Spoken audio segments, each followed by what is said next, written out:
Hello students, welcome to Geeta's biology. Marathi विद्यार्थी असू देत किंवा सेमी इंग्रजी माध्यमातले विद्यार्थी असू देत, त्यांचा एक प्रॉब्लेम मी खूप वेळेला बघितला. तो म्हणजे त्यांना कन्सेप्ट येत असतात, त्यांना गोष्टी माहिती असतात, पण प्रॉब्लेम इथे येतो की त्यांना हे कळत नाही की लिहायचं कसं. कारण कसं आहे, इंग्रजीत लिहायचं असल्यामुळे थोडेसे अनकॉन्फिडंट होतात, त्यांना कळत नाहीत की गोष्टी लिहायच्या कसं, त्यांचे ग्रॅमॅटिकल मिस्टेक्स खूप होतात.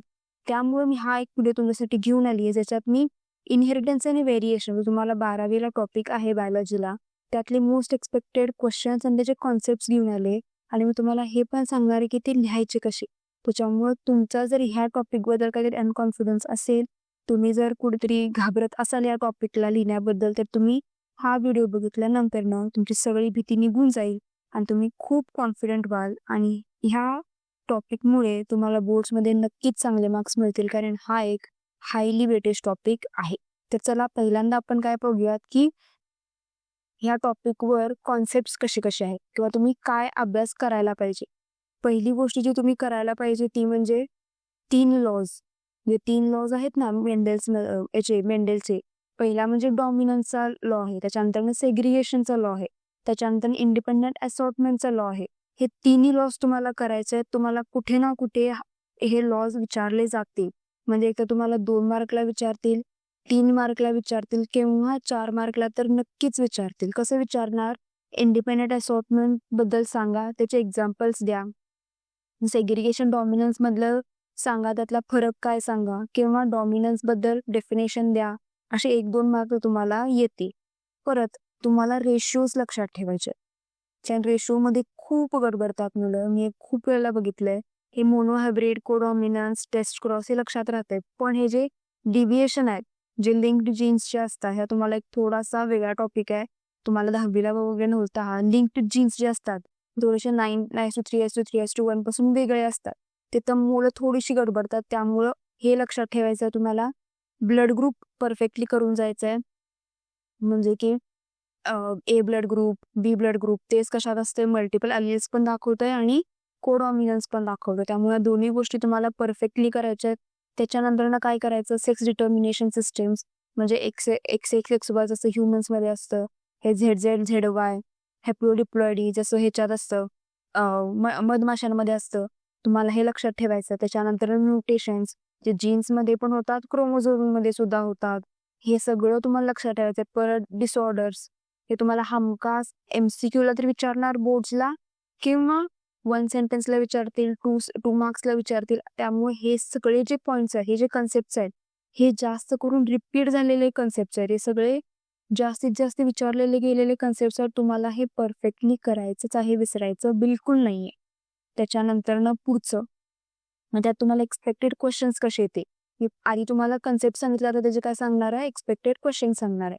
तसं मी तुम्हाला म्हटलं, मेंडल्स लॉ ऑफ इनहेरिटन्स म्हणून तुम्हाला काय येईल, शॉर्ट नोटला येईल, किंवा वगैरे कलर चेंज करता याचा, शॉर्ट नोटला येईल, किंवा 2 मार्क्सला येईल, किंवा डिफाईन अँड एक्झाम्पलला येईल. Dihybrid cross and law of assortment कसं येईल, 3-5 मार्क्स, 3 to 5 मार्क्स, 5 मार्क्स जर तुम्ही CBSE वगैरे असाल तर. न्यूमरिकल्स मध्ये येईल. न्यूमरिकल्स खूप येतात विथ चेकर बोर्ड, म्हणजे तुम्हाला तो चेक बोर्ड काढावा लागेल, 16 जो आपण वेचा काढतो तो. त्याच्यानंतर टेस्ट क्रॉस, बॅक क्रॉस 2-3 मार्काला येईलच तुम्हाला कंपल्सरी. त्यानंतर मग इनकम्प्लीट डॉमिनन्स, कोडॉमिनन्स तुम्हाला कम्पॅरिझनला खूप येतं. हा जो आहे ना, कम्पॅरिझन मध्ये खूप घालतात, कारण कसं आहे, ह्यांचा रेशो सेम आहे. आणि कोडॉमिनन्स, इनकम्प्लीट डॉमिनन्स मध्ये फरक काय आहे, कोडॉमिनन्स मध्ये कोणी डॉमिनंट नसतं आणि इनकम्प्लीट डॉमिनन्स मध्ये कसं असतं, रेसेसिव्ह आहे तो, डॉमिनंटला कम्प्लीट डॉमिनंट होऊ देत नाही. म्हणजे इथं काय होतं, मिक्सचर होऊन तर वेगळाच काहीतरी जीन येतो आणि ह्याचा दोन्हीचं एकत्र येऊन येतं. त्यामुळे हे दोन्ही कसे आहेत, थोडेसे कन्फ्युजिंग आहेत. त्यामुळे काय करायचं आहे, हे तुम्हाला जास्त करून कम्पेअर टेबल्सला भरपूर येईल, म्हणजे डिफरन्स बिटवीन आपण म्हणतो ना, त्यासाठी हे तर खूप वेळेला येईल. मल्टिपल अलिल्स, जसं मी तुम्हाला एबीओ ब्लड ग्रुप तुम्हाला टेबल देतील, किंवा पेडिग्री क्वेश्चन कसा देतील, की समजा आईचा ब्लड ग्रुप A आहे, वडिलांचा ब्लड ग्रुप B आहे, मग सांगा की मुलाचा ब्लड ग्रुप O होईल का, म्हणजे किती चान्सेस आहेत की त्याचा ब्लड ग्रुप O होईल, किंवा किती चान्सेस त्याचा ब्लड ग्रुप B होईल. याच्यावर मी क्वेश्चन्स तयार केलेत, एक व्हिडिओ तयार केलेला आहे, तो हिंदीमध्ये आहे. मी मराठीतही करीनच, तुम्ही एकदा जाऊन नक्की बघा. इथं वर मी तुम्हाला त्याचं लिंक देईन. त्याच्यानंतर सेक्स डिटर्मिनेशन सांगितलं तसं XY ZY एन्व्हायरमेंट हे तुम्हाला कम्पॅरिझन सुद्धा येऊ शकतं. 3 मार्कला 4 मार्कला त्यांनी तुम्हाला कम्पेअर करायला लावतील की सांगा डिफरन्स काय आहे. कारण XY ZY एन्व्हायरमेंटलमध्ये जसं आपल्याला माहिती आहे मधमाशांमध्ये कसं असतं ते क्वीन बीवर डिपेंड असतं. ते पुरुषांकडे म्हणजे तिथं ड्रोनकडे काही मालमत्ता किंवा सत्ता नाहीये. त्यानंतर मग link genes, crossing over, recombination हे सगळे तुम्हाला न्यूमेरिकल्समध्ये येतील. न्यूमेरिकल्समध्ये तुम्हाला आत्ता ते मेंडेल्स लॉ ऑफ इनहेरिटन्स वगैरे इतकं जास्त नाही विचारत. तो गेला जमाना. ते आता तुम्हाला कशावर विचारतात, लिंक्ड जीन्सवर विचारतात, क्रॉसिंग ओव्हरमध्ये विचारतात, रिकॉम्बिनेशनमध्ये विचारतात आणि हे जे पेडिग्री सांगितलं मी तुम्हाला एबीओ ब्लड ग्रुप त्याच्यात विचारतात. त्यामुळे ह्याच्यावर जास्त भर द्यायचे न्यूमेरिकल्समध्ये. हे तुम्ही एक वेळ न्यूमेरिकलसाठी सोडलात तरी चालेल किंवा हे आपल्याला झालेलं असतं 10वीला वगैरे.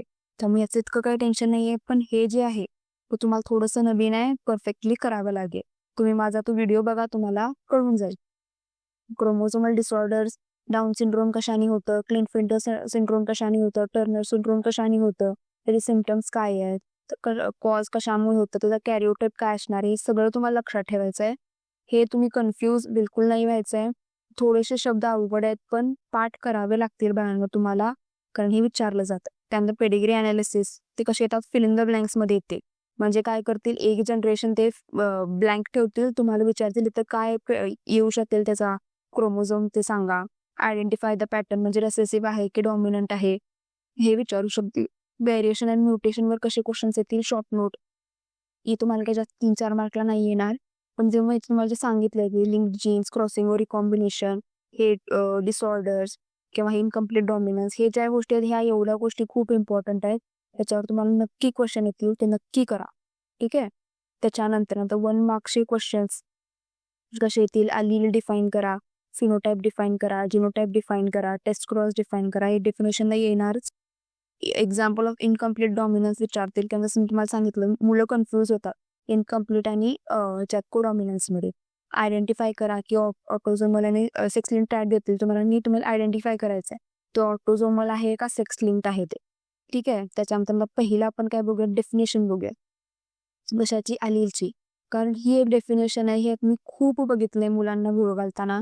कारण कसं आहे, त्यांना लिहायचं कसं हे कळत नाही. म्हणजे मी नाही म्हणत की मराठी मुलांना येतच नाही, येतं, म्हणजे खूप हुशार असतात मराठी मुलं. पण कसं होतं, इंग्लिश येत नसल्यामुळं थोडेसे ते अनकॉन्फिडंट असतात. म्हणजे याच्यात वर्गात विचारलं की एखादं उत्तर बरोबर, पण लिहिताना त्यांचा प्रॉब्लेम असा येतो. मी तुम्हाला सांगते तुम्हाला काय काय लिहायचं डेफिनेशनमध्ये.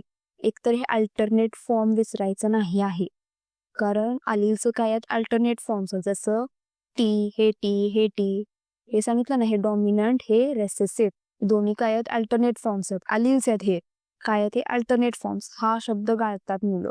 ऑफ सेम जीन, दुसरा इम्पॉर्टंट पॉइंट, सेम जीन म्हणजे हे जे आहेत हे टॉलनेस म्हणजे उंची ठरवतात ना झाडाची, मग ते काय आहेत सेम जीन्स आहेत. सेम लोकस म्हणजे एकाच ठिकाणी, समजा मी हा एक क्रोमोझोम काढला, हा एक क्रोमोझोम काढला, इथं जर समजा काय असेल टी असेल तर इथंच काय असणार आहे, स्मॉल टी असणार आहे. जे जागा दोघांची काय असणार आहे, सेम असणार आहे. ऑन होमोलोगस क्रोमोझोम्स, होमोलोगस म्हणजे एकसारखे क्रोमोझोम्स, कंट्रोलिंग कॉन्ट्रास्टिंग ट्रायड्स.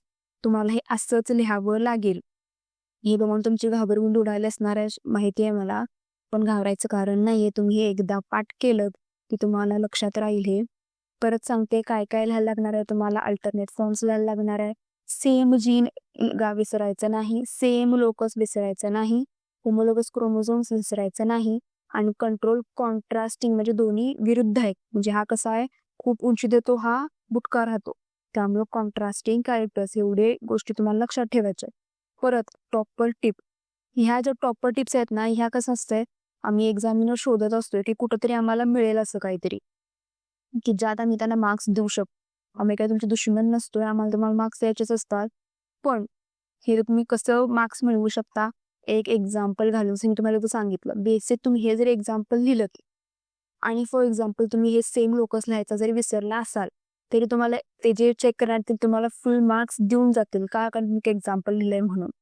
हे अशा टॉपर टिप्स असतात. जे तुम्ही समजा चुकून विसरून गेला असाल किंवा तुम्ही टेन्शनमध्ये राहून गेला असेल, तुम्ही जर एक एक्झाम्पल लिहिला असेल तर ते एक्झामिनर ह्याला 1 मार्क किंवा ह्याला अर्धा मार्क देऊन इथलं जे तुमचे मार्क्स गेलेले असतात ते इथं काय करतात, भरून काढतात. त्यामुळे तुमचे फुल मार्क्स जाणार नाहीत. त्यामुळे अलिंगचं डेफिनेशन जर आलं तर काय काय लिहायचं, एक तुम्ही फुल डेफिनेशन तर लिहिणारच, परत एक प्रॉपर्टी म्हणून काय लिहिणार, एक्झाम्पल सुद्धा लिहिणार. त्याच्यानंतर पुढचा कुठला आहे तो फिनोटाईप. फिनोटाईप तुम्हाला डेफिनेशन आलं तर काय काय लिहिणार, एक तर फिनोटाईप काय आहे, डेफिनेशन म्हणजे काय काय लिहिणार, एक तर जिनोटाईप असतं त्याच्यात. म्हणजे जिनोटाईप आणि एन्व्हायरमेंटल इंटरॅक्शन मिळून काय ठरवतं, फिनोटाईप ठरवतं. ठीक आहे. आता ह्या फिनोटाईपचं एक्झाम्पल लिहिणं परत कंपल्सरी म्हणजे काय, तुम्हाला असं लिहून कोणी ठेवलेलं नाही आहे, रूल्स नाही आहेत हे की तुम्ही एक्झाम्पल लिहायलाच पाहिजे. पण तुम्ही जर एक्झाम्पल लिहिलेलं असेल तर इथं काहीतरी झालेलं तुमची चूक ते काय होईल, इथं भरून निघेल. मग तुम्ही एक्झाम्पल काय लिहिणार, स्किन कलर, त्वचेचा रंग, स्किन कलर, तुम्ही अशा गोष्टी लिहू शकता. त्यामुळे तुम्हाला मार्क्स नक्की मिळून जाते. त्याच्यानंतर आता जिनोटाईप. जिनोटाईपला तुम्ही परत काय लिहिणार, डेफिनेशन लिहिणार, जे तुम्हाला टेक्स्टबुकमध्ये दिलेली आहे तीच लिहायची आहे. मी अलिलचं तुम्हाला का सांगितलं, कारण अलिलचे याच्या डेफिनेशनमध्ये मी खूप चुका बघितल्या, त्यामुळे मी तुम्हाला ते सेपरेट एक दाखवलं. पण सगळं जर तुम्हाला दाखवत बसलं तर हे व्हिडिओ खूप मोठा होईल. त्यामुळे तुम्ही ही डेफिनेशन जे आहेत ते काय करा, टेक्स्टबुकमधल्या तुमच्या बघा. परत एक्झाम्पल लिहाच ऑब्व्हियसली. हे ए काय झालं, जिनोटाईप झालं. हे टी काय झालं, जिनोटाईप झालं. तुम्ही अशा गोष्टी लिहू शकता. परत आणि एक मी एक्स्ट्रा पॉईंट काय लिहू शकता की phenotype may be the same, म्हणजे बाहेरून दिसणारं एकच दिसेल पण जिनोटाईप मे डिफर. तुम्हाला जर आता हा पॉईंट तुम्हाला जर कन्फ्युजिंग वाटत असेल तर मी सांगते बघा. हे टी मी काढलं, हे पण मी काढलं. आता हे पण काय होणार, टॉल होणार, म्हणजे उंच होणार. हे पण काय होणार, ते प्लांट टॉल होणार. पण याचं जिनोटाईप सेम आहे का, नाही.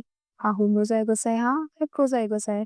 हाच ह्या वाक्याचा अर्थ आहे की फिनोटाईप सेम असेल म्हणजे टॉल जरी असले तरी जिनोटाईप त्यांचा काय असू शकतो, वेगळा असू शकतो. असे क्वेश्चन, असे जर तुम्ही पॉइंट्स लिहिलात आणि तुम्ही हे एक्झाम्पल जरी लिहिलं या एक्झाम्पलमध्ये तरी तुम्हाला मार्क्स मिळून जातात. तुम्ही जर इथं काहीतरी डेफिनेशन तुमचं स्पेलिंग मिस्टेक वगैरे काय असेल तर ते काय होईल, तुम्हाला माफी दिली जाते. त्याच्यानंतर आता टेस्ट क्रॉस आपल्याला माहिती आहे की F1 जनरेशन आणि कशात असते, SSV पेरेंटमध्ये असते. तुम्ही ते डेफिनेशन लिहा. परत इथं काय लिहायचं, ते एक्झाम्पल नाही लिहायचं. एक्झाम्पल कारण सेम आहे माहिती आहे आपल्याला. इथे काय लिहायचा, पर्पज लिहायचा. पर्पज म्हणजे काय, कशासाठी करतोय आपण. टेस्ट क्रॉस का केला जातोय, तर आपल्याला अननोन जिनोटाईप बघायचा असतो. म्हणजे जिनोटाईप कशाचा बघायचा असतो, पेरेंटचा. हे पेरेंट काय आहे, काय म्हणतो आपण, होमोझायगस डॉमिनंट आहे की हेट्रोझायगस आहे आपल्याला बघायचं असतं. त्यामुळे आपण काय करतो, टेस्ट क्रॉस करून बघतो. हे त्याचं काय आहे, पर्पज आहे. हा त्याचा काय आहे, म्हणजे आपण त्याच्या मागचं वैशिष्ट्य आहे. त्यामुळे वैशिष्ट्य लिहायला विसरायचं नाही. ठीक आहे. त्याच्यानंतर म्युटेशन, जे तुम्हाला डेफिनेशनला लिहू शकते. तुम्ही काय लिहू शकता, डेफिनेशन तर लिहिणारच की जेनेटिक चेंजेस होतात. आता परत एक्स्ट्रा पॉईंट काय लिहिणार तुम्ही, एक्स्ट्रा स्कोरिंग पॉईंट की mutation create new allies and increases variation. कारण तितकं काही डिफरन्स आहे, जितकं काय आपल्यात म्हणजे काय म्हणतो आपण, डायव्हर्सिटी आहे, विविधता आहे, ती कुणामुळे आहे, म्युटेशन्समुळे आहे. त्यामुळे तुम्ही काय लिहू शकता, mutation create alleles and increasing variation. त्यामुळे हे वाक्य लक्षात ठेवा, तुमच्या बुकमध्ये आत्ताच लिहून ठेवा. परत एक्झाम्पल काय लिहू शकता, सिकल सेल अॅनिमिया. तुम्हाला माहिती असेल सिकल सेल अॅनिमिया, थॅलेसिमिया हे सगळं काय आहेत, पॉइंट म्युटेशन. म्हणजे एका आपल्या हिमोग्लोबिनच्या एका ह्याच्यात म्युटेशन झाल्यामुळं हा रोग होतो लोकांना. ठीक आहे. त्यामुळे सिकल सेल अॅनिमिया लिहू शकता किंवा काय लिहू शकता, थॅलेसिमिया वगैरे लिहू शकता. हे तुम्ही एक्झाम्पल लिहिल्यामुळे, ही पॉइंट लिहिल्यामुळे काय होतं की थोडासा एक चांगला इम्प्रेशन पडतो तुमचं एक्सटर्नल समोर. आणि त्यामुळे काय होतं की तुम्ही जर डेफिनेशनमध्ये जर काय गोळ घातला असेल चुकून, तर ह्या गोष्टींमुळे काय होतं, तुम्हाला मार्क्स मिळून नक्कीच जातात. त्याच्यानंतर तुम्ही काय करू शकता, हे 2 मार्क्सचे क्वेश्चन्स. 2 मार्क्सचे क्वेश्चन्स काय येणार, Y Mendel selected P plant. म्हणजे मेंडेलनं पी प्लांटच का घेतलं, त्याचे कॅरेक्टरिस्टिक्स लिहायचे. काय काय कॅरेक्टरिस्टिक्स लिहिणार की ते कसं होतं, म्हणजे त्याचं जे टाइम ड्युरेशन होता तो कमी होता, मेल फिमेल एकाच प्लांटमध्ये होते, सगळे कॅरेक्टरिस्टिक्स आपण ओळखू शकत होतो, डिफरन्स लगेच दिसून येत होता. खूप कॅरेक्टरिस्टिक्स एकाच होते, म्हणजे त्या एका प्लांटमध्ये तुम्हाला 7 ते 8 कॅरेक्टरिस्टिक्स मिळाले होते. ते खूप कमी प्लांट्समध्ये आपल्याला मिळतात. तुम्ही अशा गोष्टी लिहू शकता. हे पॉईंट्स लिहिणं गरजेचं आहे. मी आता जे तुम्हाला सांगायला तुम्ही एक वहीत वगैरे लिहून ठेवू शकता. मी तुम्हाला ते लिहून दिलं असतं, पण कसं होणार, हा व्हिडिओ खूप मोठा होईल. त्याच्यामुळे तुम्ही नंतर बोर व्हायला लागाल. त्यामुळे काय होईल, तुम्ही आता लक्षात ठेवा किंवा आता लिहून घ्या. Differentiate between incomplete dominance and को डॉमिनन्स. परत हा क्वेश्चन तुम्ही लिहून ठेवा. हा तुम्हाला कुठं ना कुठं कसा ना कसा तरी येणारच, कारण बोर्डाचा फेवरेट प्रश्न आहे हा. तुम्ही किती पण PYQs बघा, ह्याच्यावर तुम्हाला नक्की कुठं ना कुठेतरी क्वेश्चन आलायच. त्यामुळे हे विसरायचं नाही. Explain test cross. Again test cross with example. आता इथे एक्झाम्पल सांगितलंय बघा, त्यामुळे ते एक्झाम्पल द्यावं लागेल. आता टेस्ट क्रॉस मी तुम्हाला जी डेफिनेशन सांगितली ना मागं, ती डेफिनेशन इथं सुद्धा लिहायची. ठीक आहे, तर फक्त एक एक वाक्य लिहून एक वाक्य लिहून मग बसायचं नाही. तर पूर्ण डेफिनेशन जी मी तुम्हाला मागं सांगितली होती ती पूर्ण लिहायची. ते ऍड ऑन लाईन सुद्धा लिहायचे, बोनस पॉईंट तो लिहायचाच, आणि मग एक्झाम्पल द्यायला जायचं. ठीक आहे, त्याच्यानंतर मग पुढं मग तुम्ही आता कसं लिहिणार स्टायलिंग मध्ये. दुसरं म्हणजे तुम्हाला काय लिहायला लागणार, स्मॉल डायग्राम्स काढा. मी इथं खूप बघितलंय मुलांना ही चूक करताना, की 2 आणि 3 मार्काच्या ह्याच्यात जर समजा त्यांना म्हणजे सांगितलं नसेल प्रॉपरली की पुनेट स्क्वेअर काढा, तर ते स्क्वेअर काढतच नाहीत. पण तुम्हाला प्रत्येक गोष्ट लिहून देणार नाहीत ना बाळांनो. म्हणजे प्रश्न ते किती 5 ते 6 वाक्यांचाच असायला असतो जास्त करून. त्यामुळं त्यांना इतकं जास्त लिहिता येत नाही. पण समजा 2-3 मार्काचा असेल, कितीसा वेळ लागतो मोनो हायब्रिडचा एक पुनेट स्क्वेअर पेडिग्री टेबल काढायला. त्यामुळे काढा तो. जर तुम्ही असं काहीतरी डायग्राम काढलत ना, तर एक चांगलं इम्प्रेशन पडतं. बघा, बोर्डाला फक्त लिहिण्यावर नाही तर दिसण्यावर सुद्धा चांगलं लागतंय. म्हणजे तुम्ही CET किंवा नीट तुम्ही कसं असते गोळे केलात त्यामुळं इतकं काय नसतंय. पण बोर्डला कसं असतं, तुमच्या दिसण्यावरून सुद्धा असतात गोष्टी. तुम्ही जर लिहिलेच म्हणजे तुम्ही कॉन्सेप्ट सगळे आहेत, पण तुमचे अक्षरं नीट नाहीयेत, लिहिलेलं नाहीये नीट, त्यामुळं एक्सटर्नल ते एकदा वाचत सुद्धा नाही. त्यामुळे जर तुम्ही अशा काहीतरी गोष्टी केलात तर ते एक्सटर्नल वाचतो आणि एक्सटर्नल मार्क्स सुद्धा देतो. सो त्याचा म्हणजे एक्सटर्नल म्हणण्यापेक्षा जो एक्झामिनर असतो तो, आपण त्याला एक्सटर्नलच म्हणतो, तर आपल्यासाठी तो एक्सटर्नलच असतो. तर तुम्ही अंडरलाईन करा गोष्टींना. हा एक सेकंड पॉईंट, की तुम्ही फिनोटाईप झालं, जिनोटाईप झालं, रेसेसिव्ह, हायब्रिड किंवा म्युटेशन असे जे इम्पॉर्टंट हे असतात ना, वाक्य असतात ना. फॉर एक्झाम्पल आता बघा, इथे इम्पॉर्टंट वाक्य काय, इनकम्प्लीट डॉमिनन्स. म्हणजे जिथे इनकम्प्लीट डॉमिनन्स येईल तिथं अंडरलाईन करायचं. जिथे को डॉमिनन्स तिथं अंडरलाईन करायची. टेस्ट क्रॉस जिथे येईल तिथं अंडरलाईन करायची. टी प्लॅनच्या सगळ्या कॅरेक्टरिस्टिक्सला अंडरलाईन करायचं. तुम्हाला अंडरलाईन करायला तुम्ही जर मुलं कोणतरी बघत असतील, ते म्हणतील आम्ही हे काय करत बसू, तर हे करायला लागतं बाळांनो, की तो तुम्हाला हे जरा सजावट करायला लागणार, गरजेची आहे. मी तुम्हाला हा सांगायला लागले. सजावट जर तुमची नसेल तर तुम्हाला मार्क्स मिळत नाहीत. आता इन्क्लूड एक्झाम्पल, जसं मी तुम्हाला सांगितलं, एक्झाम्पल आम्ही शोधतच असतोय. मी ही पेपर चेक केलं, त्यामुळे जिथे एक्झाम्पल मिळालेत तिथं मी थोडंसं मार्क्स दिलेत. ज्याने एक्झाम्पल्स त्यामुळे मार्क्स द्या असं असते. म्हणजे जे मी कॉलेजमध्ये पेपर चेक केला त्यात मी एक्झाम्पल्सला मार्क्स देतातच मार्क्स. त्यामुळे एक्झाम्पल परफेक्टली करा. द्याच तुम्ही कुठलं पण द्या. म्हणजे तुम्हाला काय माहितीच असते की टॉल, शॉर्ट, ग्राफ हे पण तुम्ही एकच एक्झाम्पल वेगळं घेऊ शकता. असं नाही की प्रत्येक प्रश्नात एक्झाम्पल वेगवेगळंच पाहिजे, एकच लिहा. पण एक्झाम्पल लिहा आणि परत ते आन्सर शॉर्ट पाहिजे, म्हणजे भरमसाठ लिहायचं नाही. परत ते मॅक्झिमम फॉर डेफिनेशन पण लिहायचं. आणि हे का म्हणते मी भरमसाठ लिहायचं, कारण तुम्ही एक तर ती एवढी 10-12 पॉईंट्स लिहिताय. किती सांगितलेले असतात, 3 मार्काचा प्रश्न असतो, 6 पॉईंट पाहिजे असतात. मी एवढं 9-9, 10-12 पॉईंट्स लिहिताय, ते चेक सुद्धा करत नाहीत. ते 6 पॉईंट्स मिळाले, द्या मार्क, चला पुढं, असं असतंय. त्यामुळे तुम्ही उगाच तुमचा वेळ तर घालवतायच. दुसरी गोष्ट, तुम्ही काहीतरी चुकीचं पण लिहून येत आहे. म्हणजे सगळेच 9-10 पॉईंट सगळे रिलेटेबल असतील असं नाही. त्यामुळे ते एक्झामचं डोकं फिरते त्याने वेगळंच. त्यामुळे काय करायचं, तुम्हाला जितकं विचारले तितकंच लिहायचं, पण 1-2 पॉईंट्स चांगले लिहायचे. ठीक आहे. पुढं 3 मार्क्सला तुम्हाला काय विचारू शकतात, ABO ब्लड ग्रुप विचारू शकतात. म्हणजे तुम्हाला हे कशात येऊ शकतंय, न्यूमरिकल्स मध्ये येऊ शकतंय. न्यूमरिकल्स याच्यावर तुम्हाला भरपूर येतील. त्यामुळे न्यूमरिकल्सच्या डायरेक्शन तुम्हालाच अभ्यास करायचा आहे. परत sex determination in honey bee, असं मी तुम्हाला सांगितलं. खूप क्वेश्चन येतात त्याच्यावर, की क्वीन बी सांगा, ड्रोन सांगा, परत त्याचे जे फिमेल्स असतात वर्कर बी त्याच्याबद्दल सांगा. त्यामुळे ते लिहायचं. परत हे कसं काढायचं, फ्लो चार्ट मध्ये काढायचं. फ्लो चार्ट मध्ये हाच तुम्ही जर सांगितलात की फिमेल असते, तिचं स्टराईल म्हणजे जर तिनं हे असेल हॅप्लॉइड असतील तर ते काय होणार, ड्रोन होणार, जर डिप्लॉयड असतील तर मग वर्कर बी होणार. अशा गोष्टी तुम्ही जर फ्लो चार्टमध्ये काढलात तर ते दिसायला खूप सुंदर दिसतंय. मी तुम्हाला सांगते कारण ही प्रॉपर्टी मी बघितलंय पेपर्समध्ये. मुलांच्या ज्यांनी टॉप केलं त्यांच्या पेपरमध्ये मी बघितलंय. इतकं सुंदर सुंदर त्यांनी फ्लो चार्ट काढलेला असतो, इतकं सुंदर त्यांनी डायग्राम्स वगैरे काढलेले असतात. ते बघूनच मार्क्स द्यावेसे वाटतात. त्यामुळे फ्लो चार्ट वगैरे नक्की काढायचे. डायहॅबिट फिनोटायपिक रेशिओ हा पण तुम्हाला विचारला जातो विथ रिझन. रिझन म्हणजे तोच रेशिओ का आलाय तो सांगा. म्हणजे 9:3:3:3:1 आपण म्हणतो ना की हा रेशो का आलाय सांगा. रेशो तुम्हाला एक्सप्लेन करावं लागेल. त्या दिशेने तुम्हाला अभ्यास करायचा आहे. त्याच्यानंतर मग 4 मार्क्स. 4 मार्क्स परत परत कम्प्लीट डायग्राम विचारतील. आता इथे मला विथ पुनेट स्क्वेअर सांगितलं, पण 2-3 मार्क्सला सांगत नाही तरी पण काढायचं. Linkage and recombination with Morgan versus Mendel. म्हणजे मॉर्गननी काय सांगितलं होतं की 2 जीन्स लिंक्ड आहेत. ह्याने काय सांगितलं होतं की लिंक्ड नाही आहेत. त्यामुळे दोघे कसे होते, विरुद्ध होते, ते एक्सप्लेन करा. मी लिंकेजवर एक टॉपिक बनवण्याचा विचार करतेय. जर तुम्हाला पाहिजे असेल तर मला कमेंटमध्ये सांगा, मी नक्की याच्यावर बनवी. ठीक आहे. त्याच्यानंतर मग pedigree. Identify mode of inheritance. म्हणजे कुठला इनहेरिटन्स आहे सांगा. रेसेसिव्ह आहे, डॉमिनंट आहे, सेक्स लिंक्ड आहे, ऑटोझोमल आहे, तो सांगा आणि जस्टिफाय करा.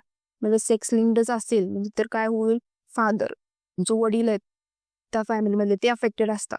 ते कुणाला जीन हे करतात, पास ऑन करतात मुलीला. त्यामुळे मुलगी काय असतं जास्त करून काय म्हणू शकतो, कॅरियर असते.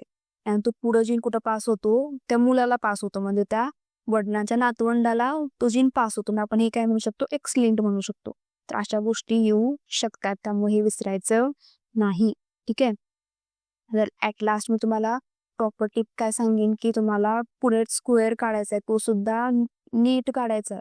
त्यामुळं प्लीज एक पट्टी घेऊन जावा तुमच्या बरोबर. मी खूप बघितलंय पेपर जिथे असं नुसतं हाताने काढलेले पुनेट स्क्वेअर त्यांचे दिसताना इतकं विचित्र दिसतं बाळांनो. त्यामुळे तुमचा ना काय म्हणू शकतो की कुठतरी इम्प्रेशन खराब होतं. त्यामुळे एक पट्टी विकत घ्या, फुटपट्टी, आणि त्या रुलरनी यूज करून पुनेट स्क्वेअर काढा. पण इथं तुम्ही चंगुसी करू नका. ठीक आहे. जिनोटायपिक फिनोटायपिक रेशो जरी विचारला नसेल तरी तो लिहायचा. जरी विचारला असेल तर लिहायचाच, नसेल तरी सुद्धा लिहायचा. परत जर समजा पेडिग्रीचे क्वेश्चन्स आले असतील, तुम्हाला आधी सांगितलं पेडिग्रीचे क्वेश्चन्स कसे येऊ शकतात. तर पॅटर्नमध्ये काय लिहिणार, फॉर एक्झाम्पल ऑटोझोमल रेसेसिव्ह आहे. मग ऑटोझोमल रेसेसिव्हचं आपल्याला एक कॅरेक्टरिस्टिक काय माहिती आहे की ते काय करते, स्किप जनरेशन करते. म्हणजे वडिलांपासून मुलीला नाही जाणार पण त्याच्या नातवंडाला जाईल. त्यामुळे स्किप जनरेशन करते. आणि equally occurrence in both the sexes. म्हणजे असं नाहीये की फक्त मुलीला जाईल, मुलग्यालाही जाऊ शकतं. त्यामुळे ते काय आहे, दोघांमध्ये सुद्धा इक्वल असते. त्यामुळे एवढे 2 पॉइंट्स तुम्हाला लिहायचे कुठं, पेडिग्रीला. ऑटोझोमल रेसेसिव्ह असेल तर हा पॉइंट लिहायचा. सेक्स लिंक असतो तर फक्त फादर टू गर्ल चाइल्ड असं लिहू शकतात. परत अंडरलाईन कशाला करायचं, होमोसायकसला, सेग्रिगेशनला, जे वर्ड्स आहेत त्याला नक्की करायचं. परत थेरीज इन फ्लो. तुम्हाला जर थेरी कुठली विचारली तर त्याचा आधी स्टेटमेंट लिहायचं. म्हणजे समजा तुम्हाला याची विचारली, लॉ ऑफ इनहेरिटन्स किंवा लॉ ऑफ डॉमिनन्सची विचारली तर त्याचं स्टेटमेंट लिहायचं. जे तुम्हाला मी 1-2 मार्क्सला सांगितलं होतं ते. त्याच्यानंतर जे एक्सपेरिमेंट लिहायचा, त्याच्यानंतर त्याचा रिझल्ट लिहायचा आणि मग इन्फेरन्स लिहायचा. इन्फेरन्स म्हणजे काय, तोच का आला. म्हणजे मी म्हणाली की तुम्ही काय सांगताय मॅडम, आम्ही असंच लिहितोय, तर नाही. मी खूप मुलांना बघितलं ज्यांनी आधी एक्सपेरिमेंट लिहिलाय, मग रिझल्ट लिहिलाय, मग इन्फरन्स लिहिलाय, आणि मग कोणत्या त्यांना सांगितलं वाटतं की स्टेटमेंट पण लिहायचं होतं, वाटतं नाही कुणाचं बघून स्टेटमेंट नंतर लिहिलंय किंवा इन्फरन्स आधीच लिहिलाय. त्याला रिझल्ट आठवला की 9:3:3:1 त्याआधी लिहिला, मी एक्सपेरिमेंट लिहिला. अशा गोष्टी तुम्ही करताय ज्याच्यामुळे जाणवते ह्याला काय म्हणतोय आपण चेकरला की यांनी काहीतरी ओळख घातलेला आहे, त्यामुळे ते मार्क्स पूर्ण द्यायला जात नाही. परत हे जे तुम्ही सबस्क्रिप्ट लिहिताय हे तर तुम्ही खूप ओळ घालताय. म्हणजे कॅपिटलचं स्मॉलचं कॅपिटलला अशा गोष्टी करायच्या नाहीत. हे मराठी मीडियम, सेमी इंग्रजी मीडियम हे खूप करतात. त्यामुळं कॅपिटल लिहिलाय का स्मॉल लिहिलाय, रेसेसिव्हला स्मॉल, कॅपिटलला डॉमिनंटला कॅपिटल, हे सगळ्या गोष्टी विसरायच्या नाहीत. आणि हा रेशिओ, त्यामुळे इतक्या सगळ्या गोष्टी तुम्हाला या टॉपिकमध्ये परफेक्टली करायच्या आहेत. हा टॉपिक तुम्हाला असेच क्वेश्चन्स येतील, हेच क्वेश्चन येतील.